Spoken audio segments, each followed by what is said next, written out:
വിശുദ്ധ ലൂക്ക എഴുതിയ സുവിശേഷം 22-ാം അധ്യായം.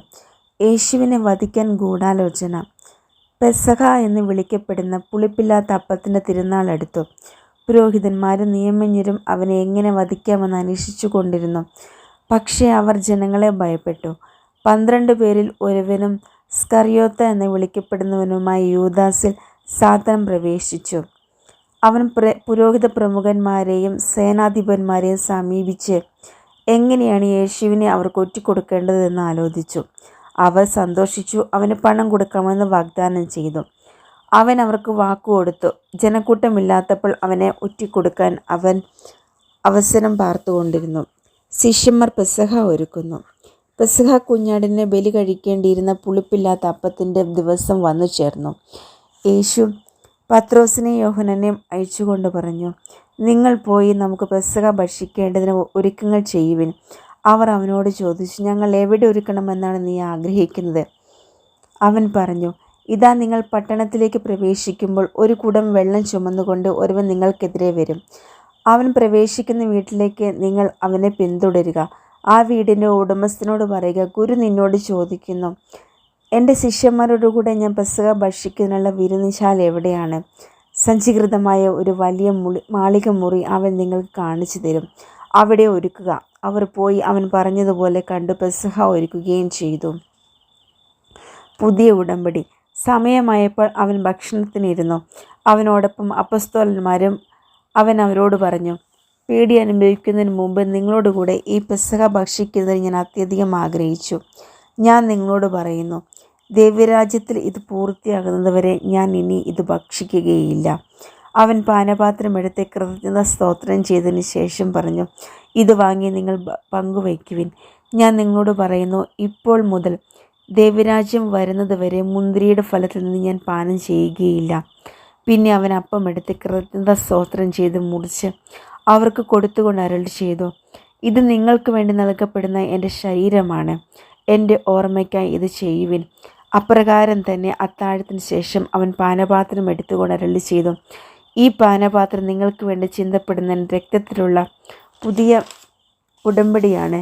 എന്നാൽ ഇതാ, എന്നെ ഒറ്റിക്കൊടുക്കുന്നവൻ്റെ കൈ എൻ്റെ അടുത്ത മേശമേൽ തന്നെയുണ്ട്. നിശ്ചയിക്കപ്പെട്ടതുപോലെ മനുഷ്യപുത്രൻ പോകുന്നു. എന്നാൽ അവനെ ആര് ഒറ്റിക്കൊടുക്കുന്നുവോ ആ മനുഷ്യന് ദുരിതം.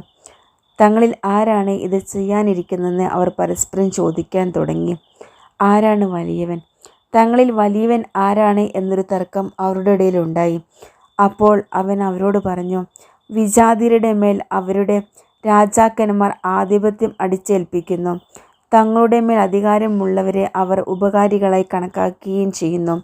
എന്നാൽ നിങ്ങൾ അങ്ങനെയായിരിക്കരുത്. നിങ്ങളിൽ ഏറ്റവും വലിയവൻ ഏറ്റവും ചെറിയവനെ പോലെയും അധികാരമുള്ളവൻ ശുശ്രൂഷകനെ പോലെയും ആയിരിക്കണം. ആരാണ് വലിയവൻ? ഭക്ഷണത്തിനിരിക്കുന്നവനോ പരിചരിക്കുന്നവനോ? ഭക്ഷണത്തിനിരിക്കുന്നവനല്ലേ? ഞാനാകട്ടെ നിങ്ങളുടെ ഇടയിൽ പരിചരിക്കുന്നവനെ പോലെയാണ്. എൻ്റെ പരീക്ഷകളിൽ എന്നോടുകൂടെ നിരന്തരം ഉണ്ടായിരിക്കുന്നവരാണ് നിങ്ങൾ. എൻ്റെ പിതാവേ, എനിക്ക് രാജ്യം കൽപ്പിച്ച് തന്നിരിക്കുന്നത് പോലെ ഞാൻ നിങ്ങൾക്കും തരുന്നു. അത് നിങ്ങൾ എൻ്റെ രാജ്യത്തിൽ എൻ്റെ മേശയിൽ നിന്ന് ഭക്ഷിക്കുകയും പാനം ചെയ്യുകയും സിംഹാസനങ്ങളിൽ ഇരുന്ന് ഇസ്രയേലിലെ 12 ഗോത്രങ്ങളെ വിധിക്കുകയും ചെയ്യുന്നതിന് വേണ്ടിയത്രേ. പത്രോസ് ഗുരുവിനെ നിഷേധിക്കുന്നു. ശിമിയോൻ, ശിമിയോൻ, ഇതാ, സാത്താൻ നിങ്ങളെ ഗോതമ്പ് പോലെ പാറ്റാൻ ഉദ്യമിച്ചു. എന്നാൽ നിന്റെ വിശ്വാസം ക്ഷയിക്കാതിരിക്കാൻ ഞാൻ നിനക്ക് വേണ്ടി പ്രാർത്ഥിച്ചു.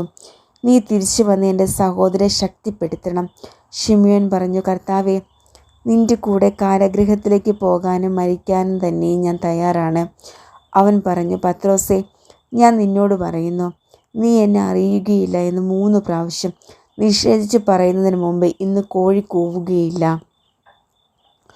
പണവും വാളും കരുതുക.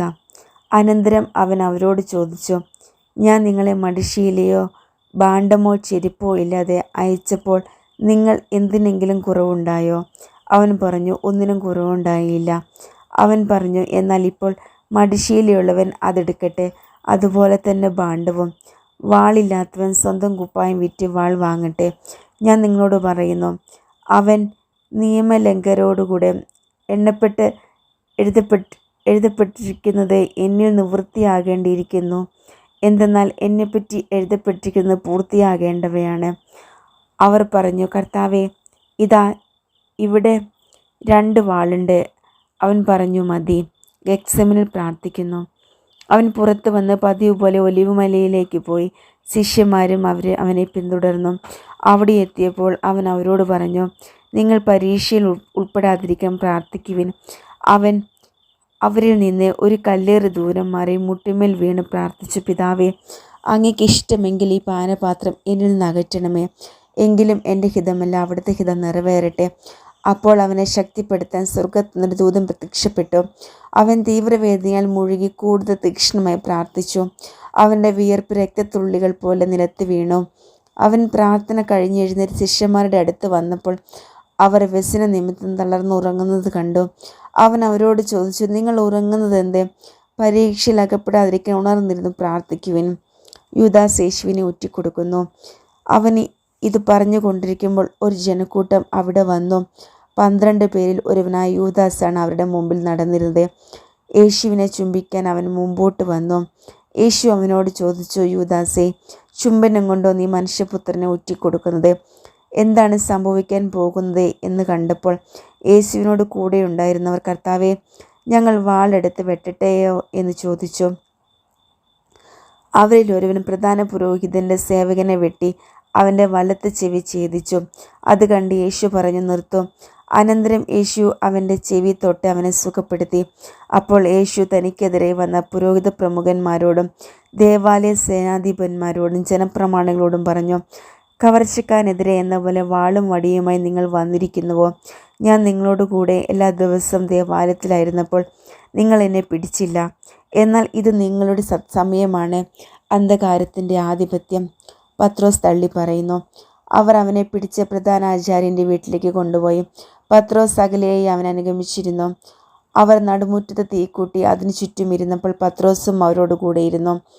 അവൻ തീക്കരികെ ഇരിക്കുന്നത് കണ്ട് ഒരു പരിചാരിക സൂക്ഷിച്ചു നോക്കിയിട്ട് പറഞ്ഞു, ഇവനും അവനോട് കൂടെയായിരുന്നു. എന്നാൽ പത്രോസ് അത് നിഷേധിച്ച്, സ്ത്രീയെ, അവനെ ഞാൻ അറിയുകയില്ല എന്ന് പറഞ്ഞു. അല്പം കഴിഞ്ഞ് വേറൊരാൾ പത്രോസിനെ കണ്ടിട്ട് പറഞ്ഞു, നീയും അവരിൽ ഒരുവനാണ്.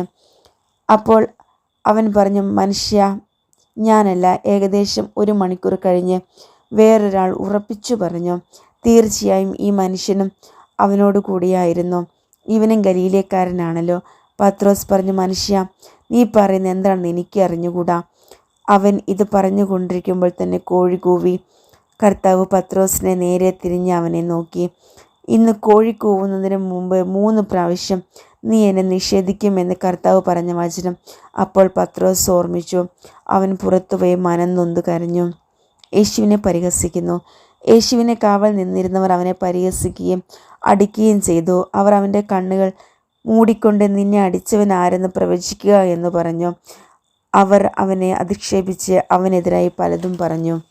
ന്യായാധിപ സംഘത്തിൻ്റെ മുമ്പിൽ പ്രഭാതമായപ്പോൾ പുരോഹിത പ്രമുഖന്മാരും നിയമജ്ഞരും ഉൾപ്പെടുന്ന ജനപ്രമാണികളുടെ സംഘം സമ്മേളിച്ച് അവർ അവനെ തങ്ങളുടെ സംഘത്തിലേക്ക് കൊണ്ടുവന്നു പറഞ്ഞു, നീ ക്രിസ്തുവാണെങ്കിൽ അത് ഞങ്ങളോട് പറയുക. അവൻ അവരോട് പറഞ്ഞു, ഞാൻ പറഞ്ഞാൽ നിങ്ങൾ വിശ്വസിക്കുകയില്ല, ഞാൻ ചോദിച്ചാൽ നിങ്ങൾ ഉത്തരം തരികയുമില്ല. ഇപ്പോൾ മുതൽ മനുഷ്യപുത്രൻ ദൈവശക്തിയുടെ വലത്തുവശത്തിരിക്കും. അവരെല്ലാവരോടും കൂടെ ചോദിച്ചു, അങ്ങനെയെങ്കിൽ നീ ദൈവപുത്രനാണോ? അവൻ പറഞ്ഞു, നിങ്ങൾ തന്നെ പറയുന്നല്ലോ ഞാനാണെന്ന്. അവർ പറഞ്ഞു, ഇനി നമുക്ക് വേറെ സാക്ഷ്യം എന്തിന്? അവൻ്റെ നാവിൽ നിന്ന് തന്നെ നാം അത് കേട്ട് കഴിഞ്ഞു.